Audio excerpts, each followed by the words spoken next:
Nicole? This was his "How About Them Apples" speech for me. I mean, we've said this is the fourth or the. I mean, we've watched this before.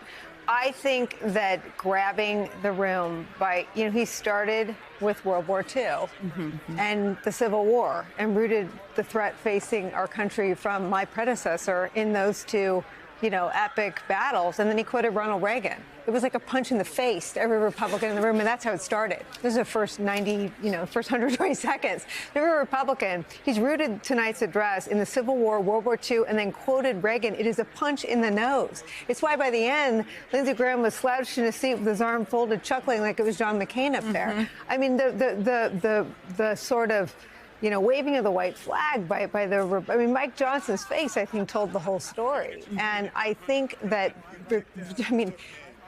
they will be attacking him by, I'm sure they are right now, or they will by 11:15 on Fox News. But everybody knows that this was a great speech. And everybody knows that if this is the message going into, the next 8 months, that polls will soon reflect that, and this will be a real fight. I think taking on his own age 3 times in the end shows not just Republicans but Democrats he's not afraid of defending his stature. And he said, his status. in my career, I've been called too young and I've been called too old. He makes 3 references by the end of his age. And then I think the abortion debate has already been won. And I agree by taking on the Supreme Court. He's ready to take it to the next level. I thought this was a really remarkable State of the Union.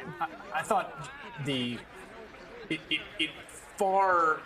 surpassed my expectations and it transcended my expectations. I did not think this would be as aggressive, as sharp, as much as just full campaign speech. Like, we know what's happening here. Like, I'm running against the last guy.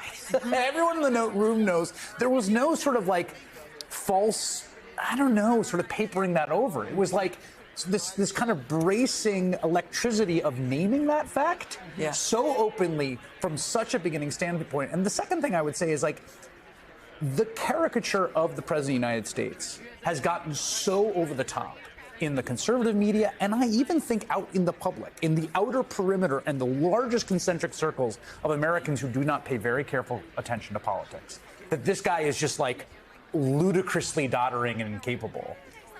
And like, that was, you don't want to set super low expectations for your opponent as a political matter. Like, we see this before debates. So going around being like, man, this guy can't even tie his own shoes. He can't even get up. He can't do anything. And then you see that, you're like, wait a second. That was not what I was told. Maybe this age thing has been oversold. That was not what I was told about this individual. And that was so striking tonight. Joy. Yeah, I mean, I thought the speech was very high caffeine. I think Joe Biden woke up this morning, had a cup of coffee and had his Wheaties. He was definitely there to fight. This is someone who, I was just talking about it in the 7 o'clock hour, about whether or not he's small c constitutionally capable of essentially being nasty, being aggressive, being harsh. But he came in there tonight ready to fight for the presidency, to fight for the White House in a way that I think I did not expect. The speech was incredibly aggressive. He opened, as Nicole said, with World War II, Hitler, appeasement, and then he went right for the people in front of him. He said, my predecessor and some of you have sought to bury the truth about January 6th. He accused the members sitting right in front of him of seeking to bury that.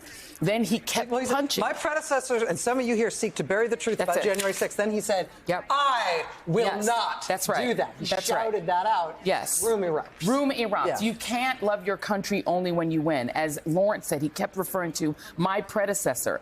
He said, my predecessor came into office to see reproductive freedom overturned. He is the reason that it was overturned. He vows, if you give me a Congress, this is something that I think as a rhetorical flourish in campaigns is very smart to do when you are in the executive, because you actually cannot pass laws in the executive. When people say, it sort of annoys me when people say, well, this president passed X, Y, and Z. No, it's the Congress who does it. So he went out and he asked for the Senate. He asked for the House to come back to the Democrats. He said, if you give me a Congress that will allow reproductive freedom to come back, then I promise you you, I will give you Roe versus Wade back as the law of the land. I thought the aggressiveness of it was important, particularly when it got to the parts where we knew he was going to be attacked. On the border, we saw this ridiculous stunt that Marjorie Taylor Greene pulled when he walked in the room. She had a campaign hat on in violation of Senate rules, of the rules of the chamber, and she hands him this button to try to play him on the border. But he goes off script and has his own moment, which I think a lot of people in the progressive world may question the language. But you cannot question the aggressiveness of his willingness to lean into that attack and say, you handed me this button about a woman who was killed by a migrant, and I'm going to throw that back at you and say, let's solve this problem. I, too, have concerns about the border, but I'm not afraid of your attack. He met Marjorie Taylor Greene, not on her level, but as president in a way that kind of embarrassed her for the stunt. So I thought the aggressiveness was smart. And then the last thing I'll say is that he also had to deal with the issue of the Middle East and of Israel. I think that he did a good job in actually using Biden-y compassion and using the language of compassion when it came to the issue of people who are starving and who are suffering, and also of talking about his fiduciary duty to bring home those hostages, some of whom are dual citizens Americans, who he does have a duty to as well. So I thought he balanced that really well. Overall, I have to say, surprisingly aggressive. I thought smart in the way it was constructed and bookended with foreign policy. We were Googling. I was asking Jen, how often is foreign policy the lead? Rarely. It was a smart lead, and then he closed with foreign policy as well, and with that sort of rousing sort of Biden optimism. Not just foreign policy, though, it's integrated with the aggression. I mean, within the first couple of minutes of the speech, my message to President Putin is simple. We will not walk away. Yeah. Crowd goes wild. Yep. We will not bow down. I will not bow down. Yeah. And it's, I mean, he's the coming out of his corner, throwing roundhouses from the very beginning was on Trump and on January 6th and on democracy and on Putin and on abortion. And on abortion. And he intertwined it with our fight here, as we were talking about before. I was very struck because I've been a part of, I don't know, maybe 9, 10 of these. I'm not sure. They almost always start on the economy because that's what you're trying to speak to your audience about, people who are sitting at home. And it's rare for it to start on something else. This was intertwined democracy, intertwined with kind of the power and speaking against authoritarian dictators like Putin. That's a choice. And that's a choice the president makes. It's not like they just give him a speech and he says, sounds great, I'll deliver this. He made the choice to bookend this on democracy. The moment that we're in, that is rare. I don't know, Lawrence may know, someone may know, historically, when democracy has been such a prevalent part of this. After 9/11. I was also struck by, Lawrence mentioned this, the Supreme Court moment. I mean, Joe Biden is an institutionalist. And the fact that he ad-libbed, I think, because we had the excerpt, with all due respect, justices, tells you that... What, tells you what? Say, I was going to add, I didn't know what Chris was going to say. I thought it was really smart. Maybe.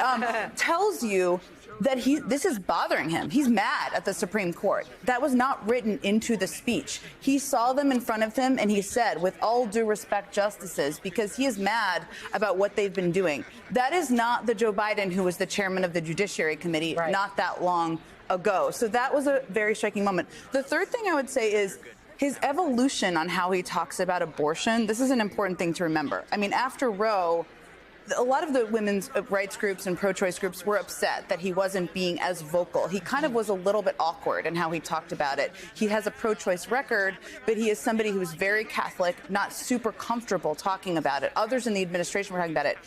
He really made some strides. I mean, he had a pretty bold message here on abortion rights and abortion access and all of the issues around it, which I think is striking. And if you look back at his language 2 years ago, it was not as bold as this. It's also, I mean, it's really striking when you look at those first 4 issues he starts with.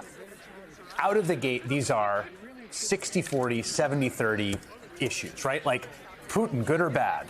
Is Putin good or bad? Should we bow down to Putin? Was January 6th a good or bad thing? Was it good to overturn Roe v. Wade? Should we protect IVF?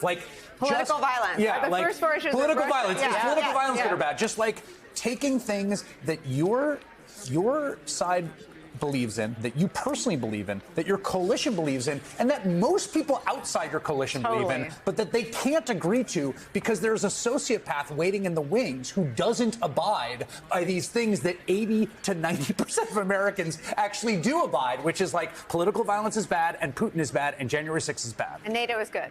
I ask all of you, without regard to party, to join together and defend democracy. Remember your oath of office to defend against all threats, foreign and domestic, respect free and fair elections, restore trust in our institutions, make clear political violence has absolutely no place in America. Zero place. It is not hyperbole to suggest history is watching. He is calling on Republicans in that moment. Correct. You're supposed to applaud for no political violence. Yeah. In fact, perhaps you should stand up and applaud for no political violence. Can you do that? He is calling the question that is a very easy question for everybody in normal politics, knowing that it is a crisis for any Republican to do so.